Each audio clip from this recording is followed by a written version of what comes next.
الحمد كما ينبغي لجلال وجهك وعظيم سلطانك. اللهم لك الحمد ولك الشكر ولك النعمة ولك الثناء ربنا ولك الحمد حمدا كثيرا طيبا مباركا فيه.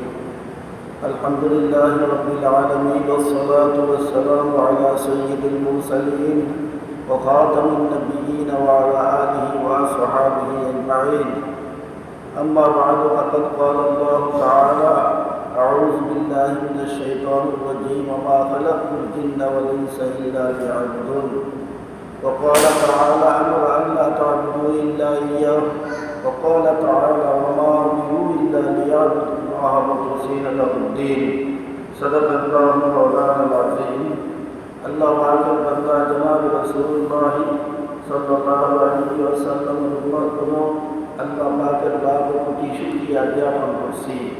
তিনি আমাদেরকে জুমার নামাজ পড়ার উদ্দেশ্যে আল্লাহর মসজিদে আসার এবং বসার তৌফিক দিয়েছেন। এই জন্য সবাই শুকরিয়া তার একবার বলি আলহামদুলিল্লাহ। রব্বুল আলামিন আসমান জমিন সৃষ্টি করছেন, সৌরজগৎ সৃষ্টি করছেন, সব কিছু একটা উদ্দেশ্য নিয়েই সৃষ্টি করছেন। উদ্দেশ্যহীনভাবে তিনি কোনো জিনিস সৃষ্টি করেন নাই। সূরা আল ইমরানের মধ্যে আল্লাহ রাব্বুল আলামিন বলেন: ইন্না ফি খালকিস সামাওয়াতি ওয়াল আরদ, আসমান জমিন সৃষ্টির মধ্যে ওয়াক্তিলাফিল লাইলি ওয়ান নাহারি, এবং দিবারাত্রি ভিন্নতার কারণে কোনো সময় দিন বড় হয়, রাত ছোট হয়, কোনো সময় রাত ছোট হয়, দিন বড় হয়। আয়াতিন লিউলিল আলবাব, এতে নিদর্শন রয়েছে, উপদেশ রয়েছে জ্ঞানী ব্যক্তিদের জন্য। ওয়ায়াতাফাক্কারুনা ফি খালকিস সামাওয়াতি ওয়াল আরদ, আর যারা নাকি জ্ঞানী তারা চিন্তা করে, গবেষণা করে আসমান জমিন সৃষ্টি সম্পর্কে। রব্বানা মা খালাকতা হাযা বাতিলা, হে আমাদের রব, আপনি এই আসমান জমিন সৃষ্টি, সৌরজগৎ সৃষ্টি, সমস্ত মাখলুকাতকে সৃষ্টি করছেন, আপনি বিনা উদ্দেশ্যে সৃষ্টি করেন নেই, অনর্থক সৃষ্টি করেন নেই। অনর্থক সৃষ্টি করার উদ্দেশ্যহীনভাবে সৃষ্টি করে এগুলো পাগলের আলামত। সুবহানাকা মাওলাই করিম রব্বুল আলামিন, আপনি তো পাগল না, আপনি তো এই দোষে প্রসারিত নহে, বরং আপনি দোষে পবিত্র। ফাকিনা আযাবান নার, মাওলাই করিম আমাদেরকে জাহান্নামের আযাব থেকে রক্ষা করুন। তাহলে বোঝা গেছে আল্লাহ পাকে মানব জিনকে সৃষ্টি করছেন, এটার একটা উদ্দেশ্য আছে।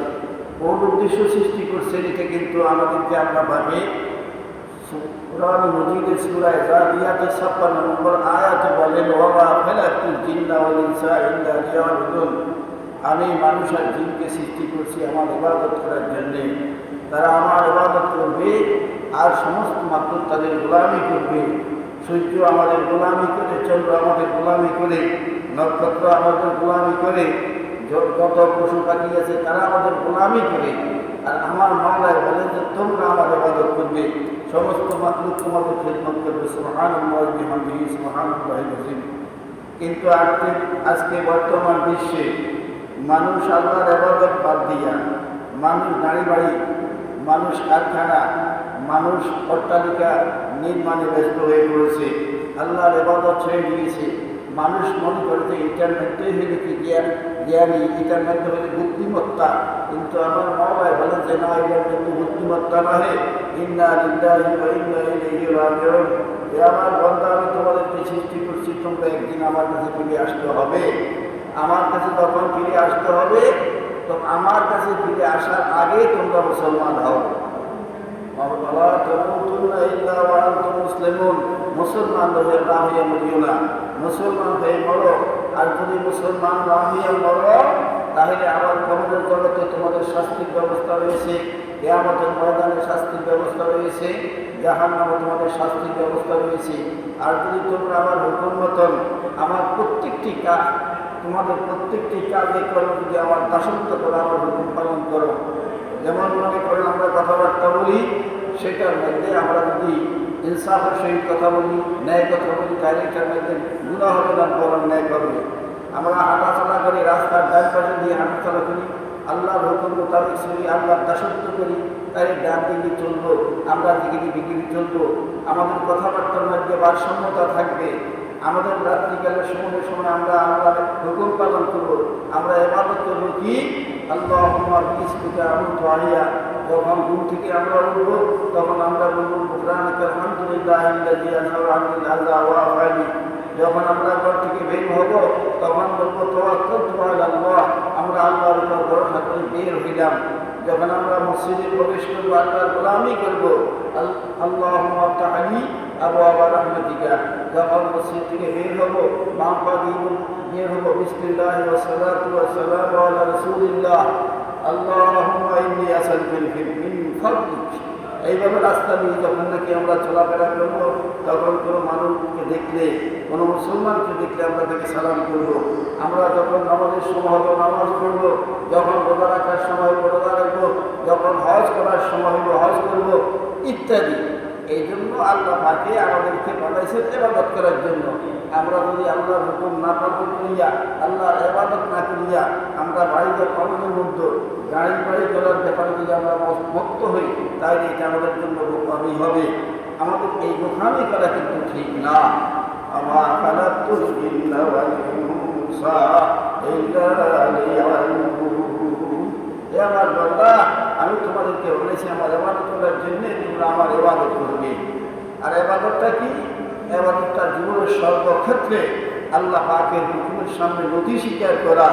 যেমন বলা হয় যে ইবাদতের সংখ্যার মধ্যে গায়াতুত তাদাল্লুল ফি ইবাদতে, ইবাদতের মধ্যে চরমভাবে বিরতি অবলম্বন করা, চরমভাবে নথি স্বীকার করা যে আল্লাহর হুকুমের সঙ্গে এক কদম এক ফলক আমরা অন্যদিকে যাব না।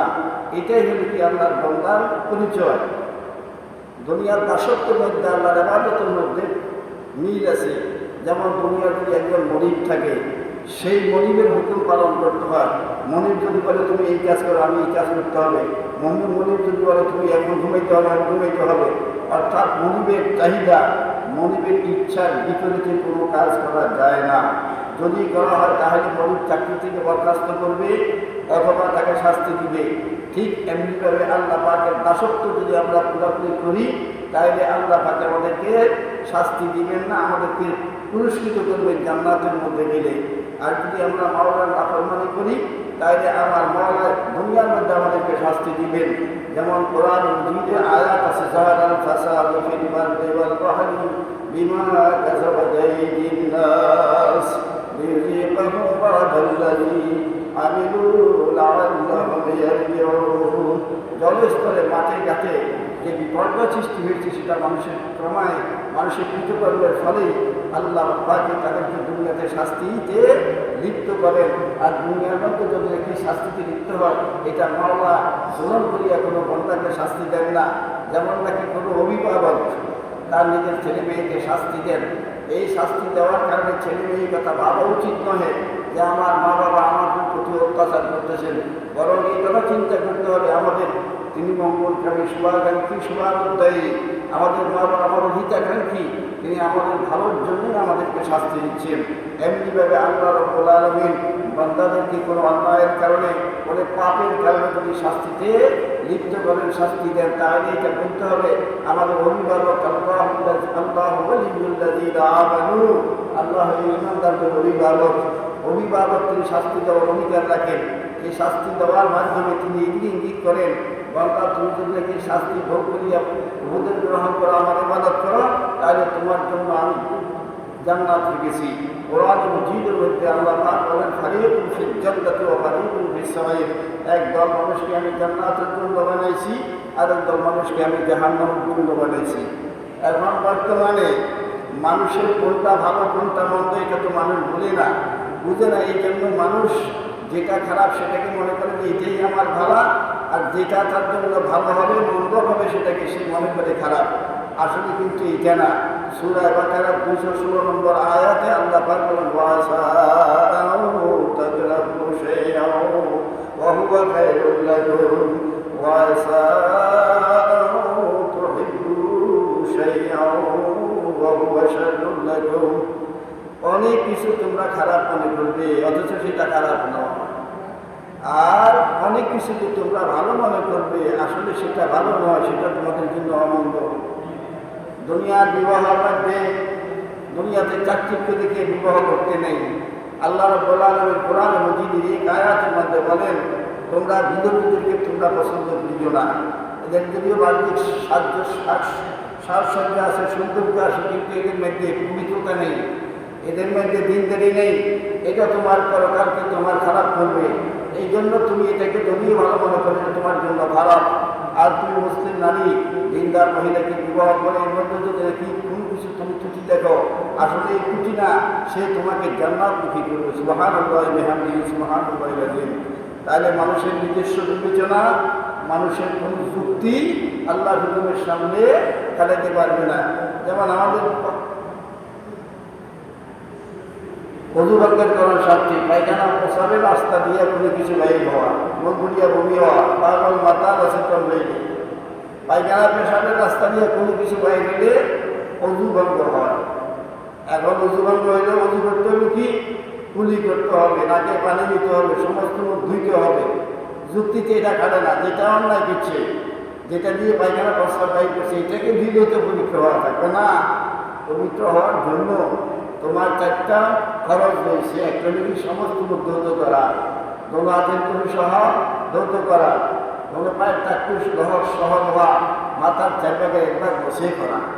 সুতরাং এই চারটা ফরজের সাথে অন্যান্য সুন্নাত যদি আদায় করা, তাহলে অজু পূর্ণাঙ্গ হয়। এখন তোমার যুক্তিতে এটা আসে না, কিন্তু যখন অজুটা সমাপ্ত হয় তখন মনের মধ্যে একটা শান্তি, একটা প্রশান্তি আসে, শরীরের মধ্যে একটা সতেজতা আছে। যদি বিনা অজুতে থাকে তাহলে শান্তি থাকে না, সতেজতা থাকে না। এই জন্য আমাদের মাওলা যেটা আমার উপর বাধ্য করছেন, আমরা সেটাকে যুক্তির বাহিরে, নিজের যুক্তির বাহিরে সেটাকে আমরা মনে করতে হবে এটার মধ্যে মঙ্গল রয়েছে। সুবহানাল্লাহ বিহামদিহি সুবহানাল্লাহিল আযীম। এই জন্য আমরা আল্লাহর হুকুমের বাইরে কোনো কাজ করবো না। এটা হলো উলুহিয়াত, এটা দাসত্ব। আল্লাহ পাকের সূরা মাআরিজের 22 নম্বর আয়াতে বলেন, আমরা আল্লাহ তাআবুদু ইল্লা ইয়্যাহু। আল্লাহ পাকে হুকুম করছেন তোমরা একমাত্র আল্লাহর ইবাদত করবে। তোমরা কার ইবাদত করবে? আল্লাহ পাকের ইবাদত করবে। কিন্তু দুনিয়ার মানুষ আল্লাহর ইবাদত বাদ দিয়ে মাতলুকের ইবাদত শুরু করে দিয়েছে। কেহ সায়ের পূজা করে, গাছের পূজা করে, মনসা দেবীর পূজা করে, লক্ষ্মীর পূজা করে, কেহ ঈসা আলাইহিস সালামকে আল্লাহর পুত্র মনে করে, কেহ উযাইর আলাইহিস সালামকে আল্লাহর পুত্র মনে করিয়ে তাদের দাসত্বে নিজেদেরকে লিপ্ত করে। এটা নাউযুবিল্লাহি মিন যালিক। আমার মাওলা বলেন, আমার আল্লাহ তাআবুদু ইল্লা ইয়্যাহ। সূরা মাআরিজের 22 নম্বর আয়াতের মধ্যে আল্লাহ পাক বলেন, হে বান্দা, আমি তোমাদের বানাইছি আমার ইবাদত করার জন্য। তুমি আমার ইবাদত করবে, তুমি আমার ইবাদত ছাড়া অন্য কারো ইবাদত করবে না। আল্লাহু আকবার। এরপরে যদি ইবাদত করতে গিয়ে আমার রোগে আমি ইবাদত করব, আমার শোকে আমি ইবাদত করব, আমার যত বিপদ মুসিবত আসুক না কেন আমি ইবাদত করতে হবে, আমার যত সুখ আসুক না কেন আমি ইবাদত করতে হবে, আমার মুসিবত আসলে ইবাদত করব, সুখে থাকলে ইবাদত করব, দুঃখে থাকলে ইবাদত করব, রোগ হয় ইবাদত করব। কোনো অবস্থাতেই আল্লাহ পাকের নাফরমানি করা যাবে না। যেমন দুনিয়ার মালিক আমাদেরকে সরকার যদি কেউ সরকারি চাকরি করে, তাহলে রমজান মাসে তাকে কিছু সহযোগিতা করে, তাকে কিছু সুযোগ দেয়। যেমন রমজান মাসে 10টা হইতে কেমন 1টা পর্যন্ত ক্লাস রাখে, 1টার পরে ছুটি দিয়ে দেয়। তার কারণ কি? রোজা রাখি সে সারাদিন 10টা টু 4টা ক্লাস করতে পারবে না। দুনিয়ার মানুষ তার প্রতি একটু এহসান করে। আমার মাওলায় বলেন, লা ইউকাল্লিফুল্লাহু নাফসান ইল্লা ওয়াসআহা। বান্দা, তুমি রোগে পূর্ণাঙ্গ ইবাদত করতে পারবে না, শোকে পড়ছো তুমি পূর্ণ ইবাদত করতে পারবে না, তোমার সুখে দুঃখের মধ্যে পড়েছো তুমি পূর্ণ ইবাদত করতে পারবে না। আমি তোমার জন্য এটাই সুযোগ দেখছি, লা ইউকাল্লিফুল্লাহু নাফসান ইল্লা ওয়াসআহা। তোমার সাধ্যের অতীত আমি তোমাকে কষ্ট দেব না। তোমার যতটুকু সামর্থ্য, যতটুকু শক্তি আছে, সেই শক্তির মোতাবেক তুমি সাধ্য অনুযায়ী তুমি আমার ইবাদত করো, তাইলে আমি তোমাকে শাস্তি দেব না। সুবহানাল্লাহ। একটা মানুষ দাঁড়িয়ে নামাজ পড়া ফরজ, কিন্তু দাঁড়িয়ে নামাজ পড়তে পারে না। সে যদি বসে নামাজ পড়ে, আল্লাহ পাকে তাকে পুরস্কৃত করবে। দাঁড়িয়ে পড়লে যেই সব, ওই সব তাকে দিয়ে দিবেন। একটা লোকে দাঁড়িয়ে বসিয়ে নামাজ পড়তে পারে না, সে শুয়ে নামাজ পড়ে, আল্লাহ পাকে বলেন যে বান্দা, তুমি যখন নাকি রুগ্ন হয়েছো, অসুস্থ হয়েছো, সুস্থ অবস্থাতে তুমি দাঁড়িয়ে নামাজ পড়ছো, সুস্থ অবস্থায় তুমি বসিয়ে নামাজ পড়ছো, অসুস্থ অবস্থায় এখন তুমি শুয়ে নামাজ পড়ো, আমি তোমাকে দাঁড়ানোর সওয়াব দিব, তোমাকে আমি বসার সওয়াব দিব। সুবহানাল্লাহ বিহামদিহি সুবহানাল্লাহিল আযীম। তাহলে সূরা বাকারা 286 নম্বর আয়াতের মধ্যে আল্লাহ পাক বলেন, লা ইউকাল্লিফুল্লাহু নাফসান ইল্লা ওয়াসআহা। এই বান্দা, তোমার সাধ্যের বাইরে আমি তোমাকে চাপ সৃষ্টি করব না, তোমাকে আমি আমার সাধ্যের ব্যতীত উপরে, সাধ্যের বিপরীতে, সাধ্যের বাইরে আমি তোমার উপর কোনো বিধান চাপিয়ে দেবো না। সুবহানাল্লাহ। এখন কিছু লোক আছে সুখের অবস্থা আল্লাহ পাকের ইবাদত করে, দুঃখের অবস্থা আল্লাহ পাকের ইবাদত করে না। আবার কিছু লোক আছে দুঃখে ইবাদত করে, সুখে আল্লাহর ইবাদত করে না। যেমন সমুদ্রের মধ্যে যখন তুফান শুরু হয়, ঝড় শুরু হয়, যখন নাকি তখন কি করে আল্লাহকে ডাকতে শুরু করে। আর যখন নাকি তারা এই স্থলপথে আসে, যখন জমিনের উপর উঠিয়ে যায়, তখন তারা আশঙ্কা মুক্ত হয়, মৃত্যু ঝুঁকি থেকে তারা মুক্তি পায়, তখন তারা আল্লাহ ইবাদত করে না। যখন মুসিবতে পড়ে তখন আল্লাহকে ডাকে। এই যে এক দল লোক, আরেক দল হচ্ছে সুখে থাকলে আল্লাহকে ডাকে না, সুখে দুঃখে আল্লাহকে ডাকতে হবে, সুখে দুঃখে আল্লাহকে ডাকতে হবে। আল্লাহ রাব্বুল আলামিন কোরআনে মজিদের মধ্যে বলেন, নাসি মান ইয়াবুদুল্লাহ আলা হারফিন ওয়া ইন আসাবাহু খায়রুন ইতমাআন্না বিহি ওয়া ইন আসাবাহু ফিতনাতুন ইনকালাবা আলা ওয়াজহিহি। সূরা হজের 11 নম্বর আয়াতের মধ্যে কিছু সংখ্যক মানুষ আছে যারা নাকি সুখে আল্লাহর ইবাদত করে, আর যখন নাকি তারা মুসিবতে পড়ে তখন তারা আর ইবাদত করে না। তারা তাদের ওই আগের যে গুমরাহির আগের দিকে ইবাদত করতো না, উদ্দেশ্যহীনভাবে বলগাহীনভাবে চলতো, ঠিক তারা সেই দিকে ফিরে যায় না। এটা ঠিক না। আমাদের দেশের মধ্যে শহরের লোক বলেন, গ্রামের লোক বলেন, কিছু লোক আছে তারা দুনিয়াতে কোনো রকম বাঁচিয়ে আছে, তাদের দুনিয়ার বিলাসিতার জন্য কিছুই নেই, খাওয়ার জন্য তাদের উপযুক্ত খানা নেই, কিন্তু এই অবস্থা তারা আল্লাহর নাফরমানি করে, নাফরমানি করে এই চলছে। আল্লাহ পাকে বলেন, এরা দুনিয়াও হারাইলো আখিরাতও হারাইলো, খাসিরা দুনিয়া ওয়াল আখিরা। এরা দুনিয়াও হারাইলো আখিরাতও হারাইলো, এদের দুনিয়াও নাই আখিরাতও নেই। আল্লাহর নবী বলেন, আমার উম্মতের মধ্যে কিছু লোক দরিদ্র মানুষ আছে, দরিদ্র উম্মত আছে, এরা দুনিয়াতেও সুখ পেল না, আখিরাতেও সুখের ব্যবস্থা করলো না, এরা ইবাদত করলো না, এরা আল্লাহর নাফরমানি করলো, আল্লাহর হুকুম পালন করলো না। আমি এদের জন্য আফসোস করি, এদের জন্য আমি দুঃখ করি। এরা দুনিয়াও পাইল না, আখিরাতও পাইল না। কোরআনের ভাষা আল্লাহ পাক বলেন, খাসিরা দুনিয়া ওয়াল আখিরাত। তার দুনিয়াও হারাইলো আখিরাতও হারাইলো। পড়েন নাউযুবিল্লাহ। তাদের দুনিয়াও বরবাদ, আখিরাতও বরবাদ। এই জন্য তাদের বলি, যারা ইবাদত করে না তাদেরকে বলি, ভাই ইবাদত করো না কেন? তো ভাই আমরা তো সুখে আছি, আমরা যদি সুখে পাই, সুখে থাকি, সুখের যদি আমরা পথ দেখি, তাইলে আমরা আল্লাহর ইবাদত করব। সুখ হয়তো তার জীবনে মিলল না, এই অবস্থা তার মৃত্যু হয়ে গেল, তাহলে মৃত্যু হওয়ার কারণে সে কি জান্নাতে যাবে না জাহান্নামে যাবে? জাহান্নামে যাবে। বরং এটা যে দুনিয়াতে যত বেশি দুঃখে থাকুক না কেন, তার হিসাবও কম দিতে হবে। আর যে দুনিয়াতে যত বেশি সুখে থাকবে, যত বেশি নামামত ভোগ করবে, যত বেশি বিলাসিতা ভোগ করবে, সেটারও হিসাব দিতে হবে। সুবহানাল্লাহ। আম্মা ইউজিবুল মুত্তারা, সূরা নাবালের 62 নম্বর আয়াত। আম্মা ইউজিবুল মুত্তারা ইযা দাআহু ওয়া ইয়াকশিফুস সুআ। আমি ছাড়া আর কি আছে যে অসহায়ের ডাকে সাড়া দিয়ে তার কষ্ট দূর করতে পারে? আজ দুনিয়ার মানুষ যারা নাকি কষ্টে নিপতিত, কষ্টে নিমজ্জিত, আজকে ফিলিস্তিনের মানুষ কষ্টে আছে, লেবাননের মানুষ কষ্টে আছে, তারা যে বিপদের মধ্যে আছে, তারা যদি ডাকে, এই ডাকে সাড়া দেওয়ার একমাত্র আমি। এদেরকে আমি কষ্ট ক্লেশ থেকে আমি হেফাজত করার দায়িত্ব আমার। দুনিয়ার কোনো মানুষকে যদি ডাকে, তাহলে দুনিয়ার মানুষ তার কোনো উপকার করতে পারবে না। এই জন্য আমাকে ডাকা উচিত। আমাকে ডাকার মধ্যে কি আছে? ইবাদত আছে। উদউনি আস্তাজিব লাকুম। বান্দা আমার কাছে প্রার্থনা করো, দোয়া করো, আমি তোমার দোয়া কবুল করব। তুমি মুসিবতে পড়ছো, তুমি দোয়া করবে কার কাছে? আল্লাহ পাকের কাছে। সুবহানাল্লাহ। আম্বিয়া কেরামের দ্বারা দুইটা উপদেশ আমাদের সামনে তুলে ধরছে। হযরত জাকারিয়া আলাইহিস সালাম আল্লাহ পাকের কাছে সাহায্য না চাইয়া গাছের কাছে সাহায্য চাইছে, গাছে সাহায্য করছে, কিন্তু গাছের মাত্র সাহায্য করছে যে পুরো সাহায্য করতে পারে নাই। পুরা সাহায্য না করতে পারার কারণে গাছটা যখন বন্ধ হয়ে গেল, তখন ওনার কুর্তার জামার কিছু অংশ বাইরে রয়ে গেল। শয়তান কাপড় দেখতে দেখাবে, এই দেখো তোমরা যাকে খুঁজতে গাছের পিছনে ঢুকিয়ে দিয়েছে। কিন্তু আমার মাওলার কাছে যদি কি সাহায্য চাইতো, মাওলায় ঘুরে হেফাজত করত। আর যদি হেফাজত নাও করতেন তাহলে শাহাদত হইত। এখনও শহীদ হয়েছে, কিন্তু তার এই একটা ভুলের কারণে, আল্লাহ পাকের কাছে সাহায্য না চাওয়ার কারণে আল্লাহ পাকে তাকে করার দিয়ে দ্বিখণ্ডিত করে দিলেন। নাউযুবিল্লাহ। আল্লাহ পাকে এতে কিন্তু ওনার গুনাহ নয়, এটা ইজতিহাদি ভুল হয়েছে।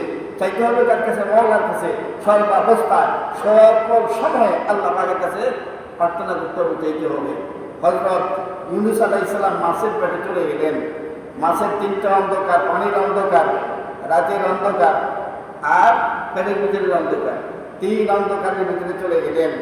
তিন অন্ধকারের ভিতরে যাইয়া তিনি এখন চিন্তা করলে তো আমি মরে গেলাম, মাছের পেটে চলে আসলাম, একটু হাত পা নাড়াছাড়া করা যায় কিনা। দেখা যায় যে হাত পা নাড়াছাড়া হচ্ছে, তখন কিন্তু বুঝলেন যে আমি তো মরি নেই, আমার ইন্তেকাল হয় নেই। তিনি তখন সেখানে মধ্যে আল্লাহর ইবাদতে লাগিয়ে গেলেন, লা ইলাহা ইল্লাল্লাহ সুবহানাকা ইন্নী কুনতু মিনাজ জালিমিন। মাওলা কোনো বাপে সাথে কোনো মাবুদ নেই, আপনি পবিত্র, আমি আমার নিজের নফসের উপর গ্রহণ করেছি। আমার মাওলা এক রেওয়ায়েতে যে 7 দিন পর্যন্ত তিনি মাছের পেটে ছিলেন, 7 দিনে মাছে তাকে কি করতে পারে নাই, হজম করতে পারে নাই।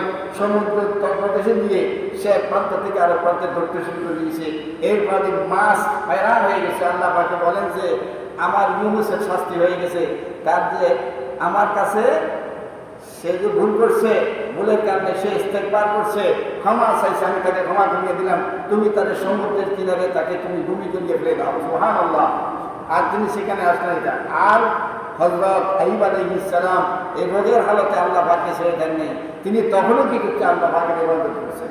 তাইলে নবীদের দ্বারা আমাদের সামনে তুলে ধরলেন, মুসিবতে পড়লে আল্লাহ পাকের কাছে সাহায্য চাইবে, মুসিবতের কাজ করলে আল্লাহ সাহায্য চাইবে, কারো কাছে সাহায্য চাইবে না, সাহায্য কাছে চাইবা আল্লাহ পাকের কাছে। আর এই সাহায্য চাইলে আমি তোমার কষ্ট করে দূর করিয়ে দেবো, প্রক্লেশ দূর না করলে তোমাকে আমি সওয়াব দিয়ে দেবো। এই জন্য কোনো মানুষ সুখে সুখে পড়লে সে চিন্তা করতে না যে আমি তো ইবাদত করতে পারি না। ফেরেশতারা আল্লাহ পাকে আমাদের কিরামান কাতিবিন, আমাদের লেখক ফেরেশতাগণ আমাদের আমল দেখেন না, আমরা আমল করি না।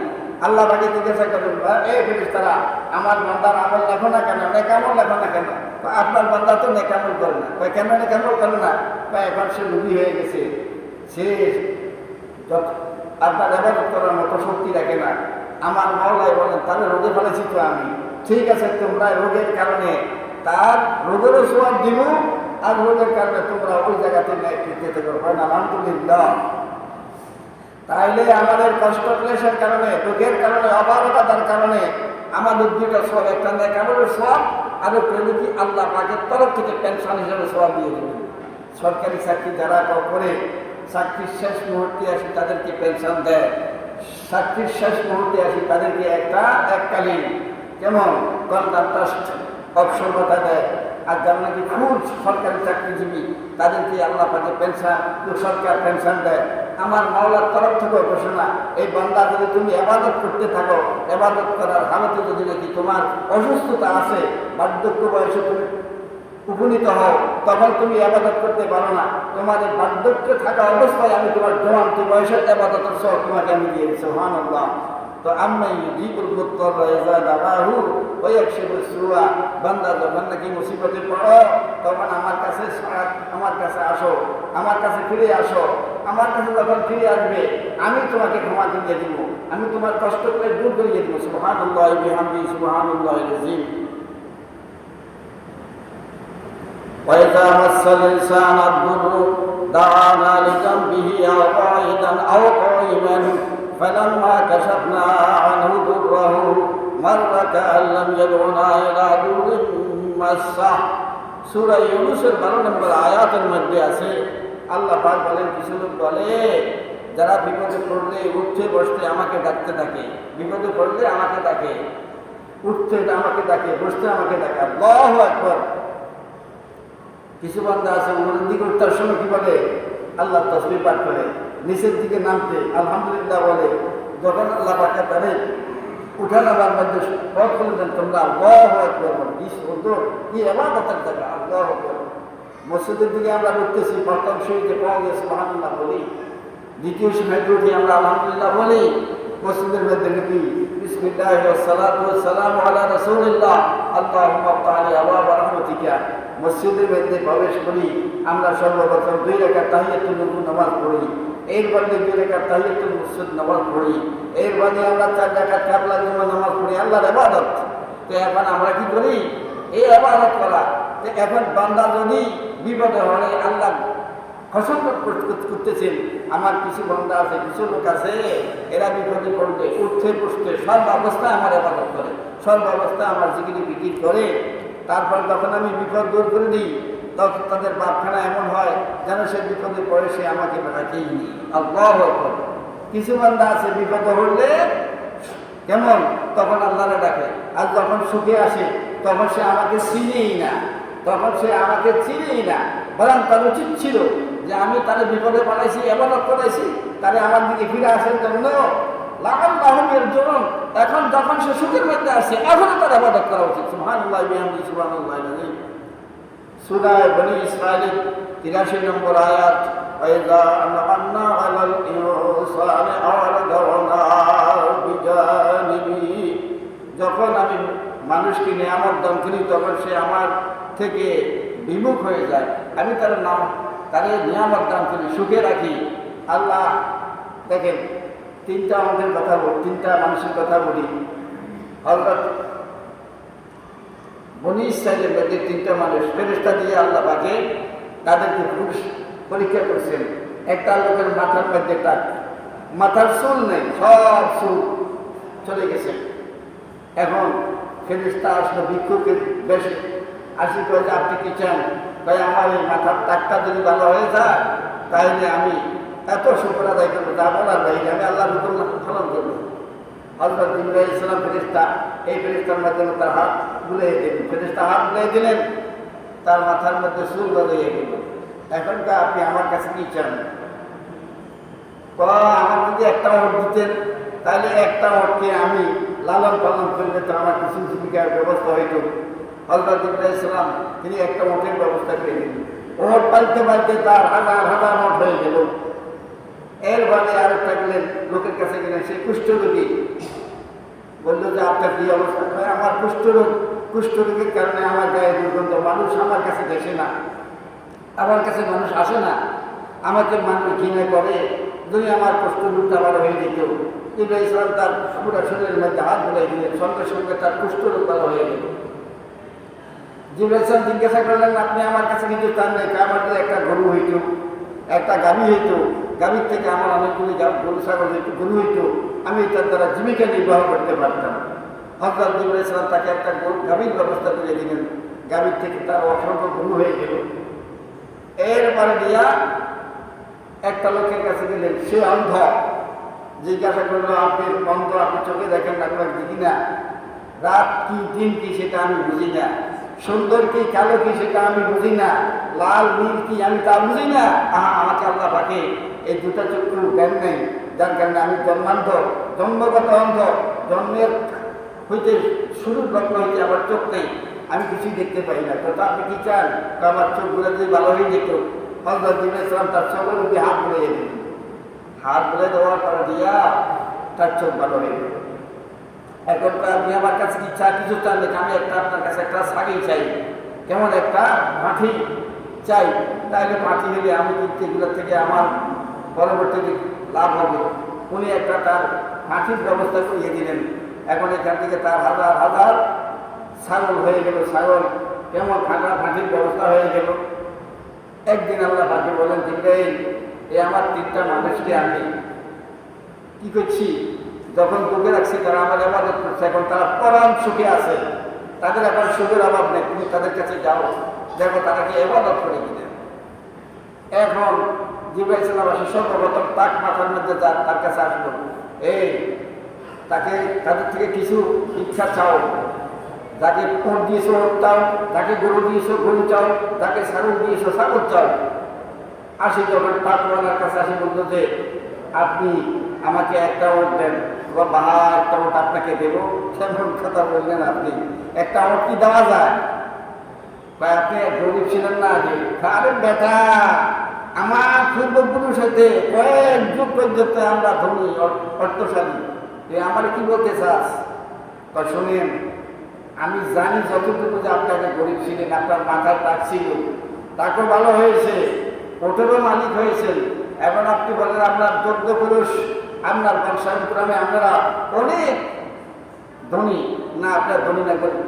আরে বেটা, ওট নেওয়ার জন্য যতক্ষণ সাদাকি করো, আমি তোমাকে ওট দেবো না। ঠিক আছে, আল্লাহ পাকে আপনাকে আগে যে অবস্থায় রেখেছে এই অবস্থায় থাকেন। কিছুদিন পর তার মাথার টাক পড়িয়ে গেল, আর ওগুলা মনি ধরি চুরি ডাকাতি হয়ে সব শেষ হয়ে গেল। কি করল? শেষ হয়ে গেল না? এখন সুখের হালতে সে আল্লাহ পাকের ইবাদত করলো না। সুখে থাকতে ওটা দিলে আরো তো ওর বাড়তে ব্যক্তি গরুওয়ালার কাছে আসে বললো, ভাই আপনার তো অনেকগুলি গরু আছে, আমাকে একটা গরু দেন, আমি ভিক্ষুক মানুষ, অভাবী মানুষ। সে বলে, একটা গরু চান আপনি আমার কাছে? একটা গরু দেওয়া যায় নাকি? আপনি কুষ্ঠরোগী ছিলেন না? আরে বেটা, আমি মায়ের পেট থেকে সুস্থ আসছি, আমার জীবনে কোনোদিন রোগ হয় নাই। আরে কয়েন কি আপনার রোগ হয় নাই? কেন রোগ হয়নি? আপনি আগে গরিব ছিলেন না? কয় না, আমি বংশানুক্রমে আমার দাদা হিজা পারফিজা, আমার পূর্বপুরুষ আমরা ধনী ছিলাম, এখনো ধনী। আমার কাছ থেকে তুমি বাহানা করিয়া ফলবন দিয়া গরু নেওয়ার ব্যবস্থা করছো, তুমি করতে না, চলে আসবে। তো আপনি যদি আগে যে অবস্থা ছিলেন, আল্লাহ পাকে আপনাকে সেই অবস্থায় করে দিয়েছে। এখন তার প্রাচুর্যের সময় সৎকার করা উচিত, ইবাদত হইতো, কিন্তু সে সেটা করলো না। আসলো অন্ধ ব্যক্তির কাছে। অন্ধ ব্যক্তির কাছে আসি বলে যে, আপনি আমাকে একটা ছাগল দিয়ে দেন, আমি গরিব মানুষ, একটা ছাগল এলে আমি জীবিকা নির্বাহের জন্য আমার ছাগল থেকে দুধ বেশি বিক্রয় করিয়ে আমি কোনো রকম জীবিকা নির্বাহ করতে পারবো। অন্ধ ব্যক্তি বলেন, আপনি একটা ছাগল নয়, যতগুলি ছাগল আপনার দরকার নিয়ে নেন। আমার ছাগলের আস্থা বলে, আমার এই মাঠের মধ্যে অসংখ্য ছাগল আছে, যত ছাগলের প্রয়োজন আপনি ছাগল নিয়ে নেন, অসুবিধা নেই। আমি অন্ধ ছিলাম, আল্লাহ পাকে মেহেরবানি করিয়া আল্লাহ পাকে আমাকে একজন ভিক্ষুকের মাধ্যমে আল্লাহ পাকে আমার এই রোগের চিকিৎসা করতে চক্ষু আমি পেয়েছি, আমার ছাগল কোথা নেবেন? তখন জিবরাইল ইসলাম বলেন যে, আমি ভিক্ষুক না, আমার ছাগলের কোনো প্রয়োজন নেই। আপনি শুকরিয়া আদায় করছেন, আল্লাহ পাকে আপনার চোখ দেয় নেই, চোখ পাইছেন, আর আল্লাহ পাকে আপনাকে ছাগলের ব্যবস্থা করে দিয়েছেন। এখন আপনার অসংখ্য ছাগল হয়ে গেছে। আমি আল্লাহর পক্ষ থেকে জিবরাইল ফেরেশতা মানুষের দেশে ভিক্ষুক বেশি এসে আপনাকে পরীক্ষা করছি, আপনার ছাগল আরো হতে থাকবে। লাইন শাকারতুম লাযীদান্নাকুম ওয়া লাইন কাফারতুম ইন্না আযাবী লাশাদীদ। রে আমার বান্দা, যদি আমার নিয়ামতের শুকর আদায় করো, নিয়ামত বাড়াইয়া দিব, আর যদি নিয়ামতের নাশকরি করো, আমি তোমাকে কঠিন শাস্তি দিব। নাউযুবিল্লাহ। তো এখন আমরা কি করব? আল্লাহ পাকে নিয়ামত যখন দেবে তখন ইবাদত করব, আর যখন নিয়ামত ছিনিয়ে নেবে তখন আমরা ইবাদত করব। আরে আমরা কুরবান দিয়েছি, আমরা ঘরে বাড়িতে আছি, যে সমস্ত দেশের মধ্যে যুদ্ধ বিগ্রহ হচ্ছে, তারা তো কুরবান থাক দূরের কথা, তারা তো ঘরেও থাকতে পারে না, তারা মাঠের মধ্যে শুয়ে থাকে, সেখানেও তারা নিরাপদ নয়। এখন আমরা যে সুখে আছি, আমরা আল্লাহ পাকের ইবাদত করা উচিত না? আল্লাহ পাকের শুকরিয়া আদায় করা উচিত না? শুকরিয়া কিভাবে ইবাদত, শুকরিয়া কিভাবে পালন করবো? আমরা ইবাদত করবো। সুবহানাল্লাহ। কাফেরদের কারবার হলো কি, কাফেররা দুনিয়ার মধ্যে যখন কুফরি হালতে থাকে তারা উপভোগ করে, কিন্তু তাদের জন্য রয়েছে জাহান্নাম। কি? সূরা জুমারের 8 নম্বর আয়াত, তামাত্তা বিকুফরিকা কালিলান। হে কাফেররা, দুনিয়াতে যে সুখ দুঃখ করছো, বেশি দিন সুখ পেতে পারবে না। আজকে কাফেররা আগ্রাসী শাসন চালাইছে, এই আগ্রাসী শাসনের মধ্যে ফিলিস্তিন দখল করতেছে, লেবানন দখল করতেছে, ইরানও দখল করার জন্য চেষ্টা করতেছে। আর যে সমস্ত রাষ্ট্রগুলির মধ্যে তাদের মতের মধ্যে তাদের হুকুম মানবে, এই সমস্ত মুসলমান রাষ্ট্র প্রতিপক্ষকে তারা এক একটা রাজ্যের মধ্যে তারা দিয়েছে। অর্থাৎ হুকুমত আমার চলবে, তোমরা আমাদের হুকুম মতন চলবে, আর যারা তাদের হুকুম মতন চলবে না তাদেরকে তারা হত্যা করবে, তাদের দেশ জয় করবে, তাদের দেশে আগ্রাসন চালাইবে। কেমন? আমার মাওলাকে এই আজকে ইসরায়েলিরা তারা মুসলমানের বাইরে দখল করিয়া তারা সেখানে তাদেরকে ঘর থেকে বিতাড়িত করছে। আমার মাবুদের কত নাকি তাবাত্তা বিকুফরিকা, তোমার এই কুফরের মধ্যে তুমি কিছুদিন শান্তি উপভোগ করো, তুমি কিছুদিন বিলাসিতা উপভোগ করো, ইন্নাকা মিন আসহাবিন নার, তুই হলো জাহান্নামী। আজ দুনিয়ার মধ্যে প্রাচুর্যতা দেখিয়া আমরা হতভম্ব হইতে নেই। হযরত ওমর ফারুক রাদিয়াল্লাহু তাআলা আনহু হুজুর সাল্লাল্লাহু আলাইহি ওয়াসাল্লামের ঘরে আসলেন। দেখেন যে হুজুর সাল্লাল্লাহু আলাইহি ওয়াসাল্লাম যে চাদরটার মধ্যে শুয়েছেন, চাদরটার অর্ধেক বাইরে আর অর্ধেক চাদরটার মধ্যে। হযরত ওমর ফারুক রাদিয়াল্লাহু তাআলা চোখে দিয়ে পানি টলটল করে পড়তেছে। হুজুর জিজ্ঞাসা করলেন, ওমর আপনি কেন কাঁদছেন? আমি কাঁদবো না কেন? কায়সুল ইসলাম, তারা কত সুখে আছে, রাজা বাদশারা কত সুখে আছে। সাইয়্যিদুল মুরসালিন, আপনি সাইয়্যিদুল আম্বিয়া, খাতামুল আম্বিয়া, আপনার এত কষ্ট, আপনি যে বিছানাতে শুলেন সেটাও পুরা বিছানা আপনার নাই ভাইকে, আপনি অর্ধেক শুনলেন না অর্ধেক বাইরে গেল। হুজুর সাল্লাল্লাহু আলাইহি ওয়াসাল্লাম উঠিয়ে বসলেন, বসে বলেন যে ওমর তুমি কি ভুলে আছো? ওরা তো দুনিয়াতে কিছুদিন সুখ ভোগ করতেছে, কিন্তু পরজিন্দিগিতে তাদের সুখ নেই। আর আমরা মুসাফির মানুষ, মুসাফির হালতে, আমরা সফরের হালতে আছি। আমরা এখানে বসত বাড়ি করার জন্য, গাড়ি বাড়ি করার জন্য, ইন্ডাস্ট্রি করার জন্য, শিল্পপতি হওয়ার জন্য, রাজনীতি করার জন্য, আমরা দেশ আগ্রাসন করার জন্য আমরা আসিনি। আমরা আসছি কি আল্লাহ বন্দাদেরকে আল্লাহমুখী করার জন্য। আমাদের এই হালতে কিছু কষ্ট হবে, এই কষ্ট নয়, আমাদের কষ্ট ইন্তেকালের পর দিয়ে আমাদের চরম সুখের ব্যবস্থা হয়ে যাবে, আলহামদুলিল্লাহ। তো এখন কাফেরদের সামনে আল্লাহ পাকে কয় কি, তামাত্তা বিকুফরি কাতালিলা, এ কাফেররা, এ মক্কাবাসীরা, তোমরা দুনিয়াতে কিছু সুখ পাবে, আমি সুখ দিছি। কি সুখ দিলাম, কিন্তু এই সুখের অর্থ এই নয় যে আমি তোমাদের উপর রাজি হয়ে গেলাম। ফেরাউনের মৃত্যুর আগ পর্যন্ত তার কোনো অসুখ হয় নাই, অত্যন্ত পরম আনন্দে পরম সুখী ছিল। কেমন 7 রাত সুখী ছিল, কিন্তু যে সময় তার ইন্তেকাল হয়ে যায় তখন তার উপর আল্লাহ পাকের তরফ থেকে বলা না দিল, এই বলার পর দিয়া সেই ইবাদত করার আর ঈমান আনার সুযোগ হয়নি। মৌতের আগে দিয়া 1 ঘন্টা আগে কাফেররাও ঈমান আনে, সমস্ত কাফেররা মৌতের আগে ঈমান আনে, কিন্তু তার ঈমান কর্তব্য নয়। ফেরাউন ঈমান আনছে, কথা কান দেখা ঈমান আনছে, আমানতু বিরাব্বি মূসা ওয়া হারুন, আমি হারুন আর রবের মূসা করে ঈমান আনলাম, কিন্তু এই ঈমান কার্যকর নয়। খুব শরীর ঠিক থাকা অবস্থা, হুঁশ থাকা অবস্থা আল্লাহ পাকের কাছে ঈমান আনতে হবে, তাইলে সেই ঈমান কার্যকর হবে। এই জন্য কাফেরদের সুর দেখিয়া আমরা কি হইতে নাই, বিচলিত হইতে নাই যে কাফেরদের সুর দুনিয়াতে অপরিচিতের জন্য। ওয়ানাজ্জালনা আলাইকাল কিতাবা তিবয়ানান লিকুল্লি শাইইন, সূরা নাহল 59 নম্বর আয়াত। আল্লাহ পাকে বলেন, এই কোরআনের মধ্যে আমি সব কিছুকে সুস্পষ্ট রূপে আমি ব্যক্ত করেছি, নাজিল করছি। কোরআনকে অনুধাবন করো, এই কোরআনকে অনুধাবন করলে যদি আমল করতে পারো তাহলে তোমার দুনিয়াতেও সুখ হবে, আখিরাতেও সুখ হবে। সুবহানাল্লাহি বিহামদিহি সুবহানাল্লাহিল আযীম। আজকে দুনিয়াতে কষ্ট পাবে আর কষ্ট করতেছ, এটার জন্য এই কথা মনে করেন আমি তোমার উপর নারাজ হয়ে গেছি। সমস্ত আম্বিয়া কেরাম তারা দুনিয়াতে সুখী ছিলেন না দুঃখী ছিলেন? সমস্ত আম্বিয়া কেরাম তারা মুসিবতে ছিলেন। শুধু একদম মাত্র পয়গম্বর হযরত সুলাইমান আলাইহিস সালাম, উনি ছিলেন কি একজন পয়গম্বর, উনি দুনিয়াতে সুখী ছিলেন। কিন্তু এই সুখে একজন দিকে দুনিয়া চলে না। লক্ষ লক্ষ আম্বিয়া কেরাম ছিলেন, তাদের মধ্যে 2-1 জন যদি সুখে থাকেন এটাকে ধরা হয় না। বরং অধিকাংশ যেখানে মধ্যে গরিব, অধিকাংশ যেখানে মধ্যে অসহায়, অধিকাংশ যেখানে মধ্যে বস্ত্রহারা, সেই সমস্ত পয়গম্বরদের অনুসরণ করো। এই জন্য গরিবী হালাতের এটা বরকত আছে। আল্লাহর নবী বলতেন কি, আল্লাহুম্মা আতিনি মিসকিনান ওয়া আমিতনি মিসকিনান ওয়া আহশুরনি ফি যুমরাতিল মাসাকিন। মাওলাই করিম, আপনি আমাকে মিসকিন হিসাবে রাখেন, মিসকিনদের দলে আমাকে রাখেন। ইয়া আল্লাহ, কাল কিয়ামতের ময়দানে মিসকিনদের দলে আমাকে উঠাইবেন। অর্থাৎ মিসকিনদের জান্নাতের বড় বড় বিশাল বিশাল অট্টালিকা তারা লাভ করবে। আর দুনিয়া কিন্তু এটা পারবে না। ওরা বলে ওই আমার কথার লোকের লোকাইয়ে দোকানের মতো কয় যে হুজুরি ওই মেয়েরা কথা পায় না, আজানি মিজান আজানি বলে কি ঠিক আছে নি, বলে ঠিক আছে কথা বলে না, কথা তাইলে এটা সমালোচনা করা কি ঠিক হবে? সমালোচনা করা কি ঠিক কথা? আপনাদেরকে জিজ্ঞাসা করুন যে কথা বলেন, তাহলে আমি এই কথা বলি না, বলার দরকার নেই। এই জন্য দুনিয়ার মোহে, দুনিয়ার দিকে আমরা আকৃষ্ট হব না। এই জন্য কবি বলেন,